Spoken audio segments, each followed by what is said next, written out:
Hi, everyone. This is Steve Delasan, and welcome to this week's edition of CEOs You Should Know. I am thrilled to be joined by Phil Boyle, the CEO of Jake's 58 Casino Hotel. Phil, thanks for being here today. Thanks so much for having me, Steve. Look forward to it. We're excited to jump in to learn more, of course, about Jake's 58, but more importantly, about you, Phil.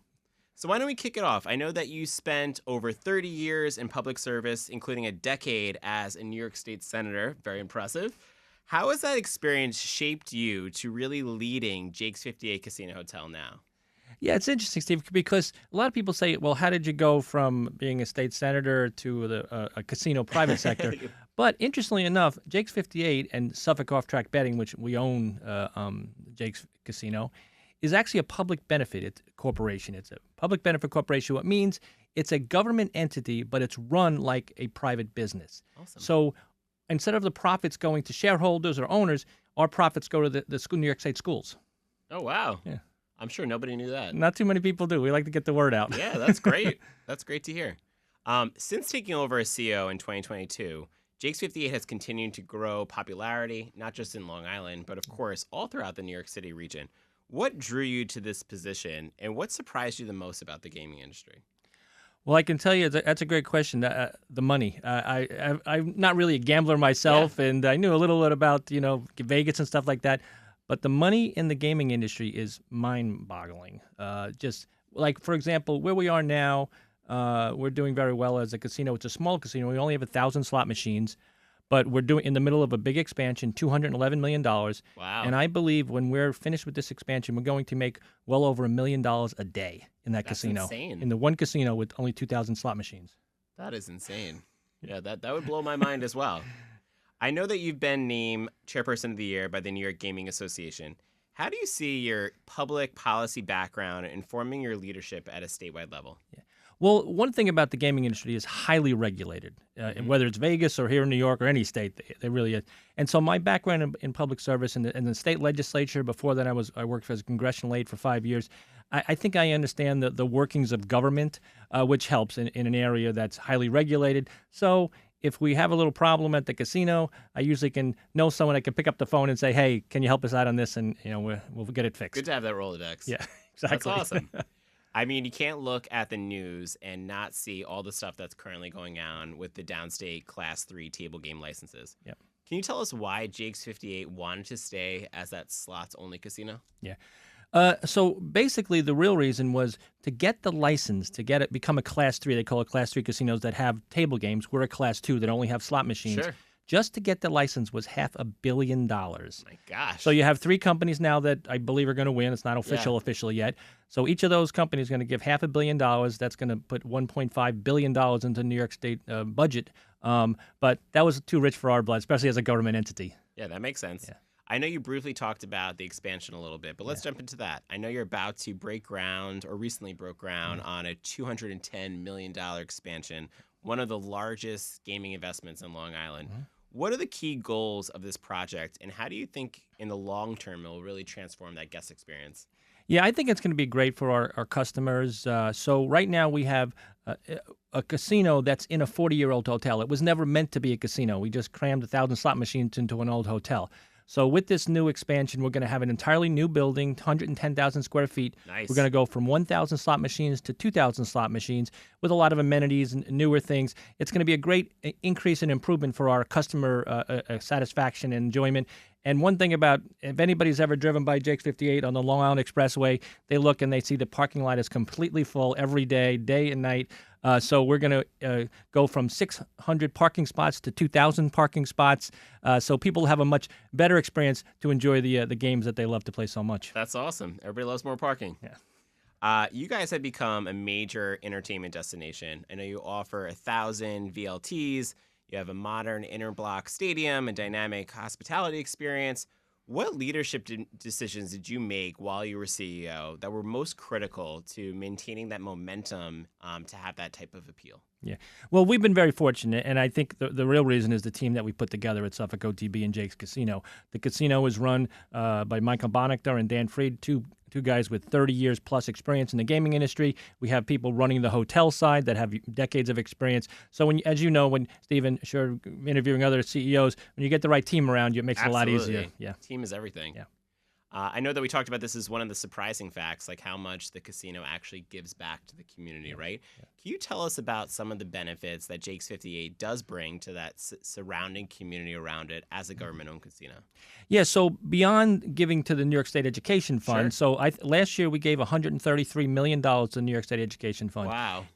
but we also support local charities as well. We have a very robust charitable giving program. We've kind of suspended for a couple months while we're doing the expansion, but it's going to come back Makes in sense. 2026. But we also have this thing called Donate Your Change, where it's kind of like rounding up when you go to the grocery store, that type of thing. Yeah. And so we give out many dollars to different local charities. And again, talk about the money. When a company is put, or not-for-profit charity is put on that Donate Your Change thing, it can make $10,000 in 1 month that we give to the charity. So we support a lot of great. local folks that are doing a good job. That's awesome. That's great to hear. Yeah. I know that the overall arching NYGA facility also has contributed over $1 billion to education in 2024. As a chairperson, what is your strategic vision in seeing the strengthening of that industry's long-term contribution to New York's economy as well as the school funding? Yeah, the New York Gaming Association, because of the high taxes and high regulation of the gaming industry in New York State, like you say, we're giving billions of dollars to New York State. Now we have 3 new casinos coming down, as you mentioned, Steve, and I'm hoping to get them to join the association Absolutely. and make more of a partnership with them. And we also will work together well. I'm looking forward to perhaps talking some of these new casinos, maybe Mr. Cohen or the Resorts World or wherever, about partnering with them. I'd like to build a sports book out at Jake's 58. We do not have a sports book, so we have a little change in the law, but as it's a very popular thing, sports betting these days, and to have one out there, and we would partner with one of the casinos. That'd be great. We talked about this a little bit briefly, but I know that the gaming and racing sector definitely faces some complex regulatory, economic, and technological challenges. Yeah. What do you see as some of the biggest challenges ahead for the New York gaming industry, and how do you prepare to really address those challenges? Yeah, that's a great question too, and I would say really the online version, how that's going to affect everything. Obviously, places like Atlantic City and Connecticut, they have to figure out what they're going to do with their casinos when the 3 new casinos are built here in New York City, right? So where normal people might go to Atlantic City or Connecticut, they might just stay local now.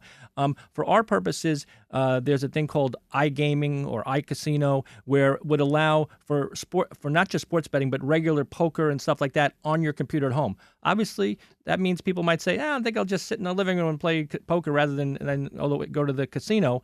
That's going to be a challenge for us. We have to figure out that right now it's not legal in New York State to do that, but there's serious talk about perhaps legalizing iGaming or online betting. That's awesome. And I know in addition to obviously the charitable donations that both Jake's 58 as well as the NYGA make, another big factor of both of your entities is that you support over 22,000 jobs across the state, right? So obviously that's, once again, doing such good for New York. What has your biggest leadership challenge been in balancing that economic growth while maintaining that community responsibility? Yeah, so basically, one of the biggest challenges from my position, getting back to the fact that it's a government-owned casino, a lot of times there's a little disconnect between private sector and public sector. Sure. And so we have hundreds of both in our company. So sometimes people have a government way of looking at things and a business way of looking at things, and I try to take both sides, make an ultimate decision about the best way forward for the company. That's great. I always love asking every single person that comes on the show this question. What advice would you give yourself when you first started off for those that might be tuning in that are aspiring to be a future CEO? Yeah. I would say actually get a little government experience, or at least learn about it, because so many times I talked to business officials when I was an elected official, and they didn't quite understand the way government really works, and it was very frustrating for them. Yeah. So I would say, look, you got to call this person. For example, they needed a C of O for something or a permit, and they're calling the congressperson. Like, no, you got to wrong person, wrong level, right? Yeah. But stuff like that. Even you don't have to become an expert. You don't have to work, for 30 years in it, but you should have some basic understanding, or at least hire someone that can give you that advice about how government works vis-a-vis business. That's awesome. We touched on this a little bit, but as the next chairperson of the New York Gaming Association, what does the future of gaming look like for New York State? We're going to see very soon. Okay. Yeah, when these 3 new casinos come downstate, it looks like it'll be Resorts World and Bally's in the Bronx, and Steve Cohen at Metropolitan Park in Queens. And so when those are built, now mind you, Steve, that it's going to take a couple of years. So Absolutely, right yeah. now, Resorts World, they could be online with their table games with the blackjack and everything in 6 months, they say, or say a year, right? Wow. Where Steve Cohen and the one in the Bronx, gotta that's going build. to take They 4 to gotta 5 build, years, yeah. right? Yeah. But the results from Resorts will happen pretty quickly, and what effect that has on the other casinos. Sure. We've done our study. We're not too concerned about it. You know, we if it's in New York City, our audience is Long Island based. We get some people from other places, but 90+% of it comes from local. That's great. Yeah.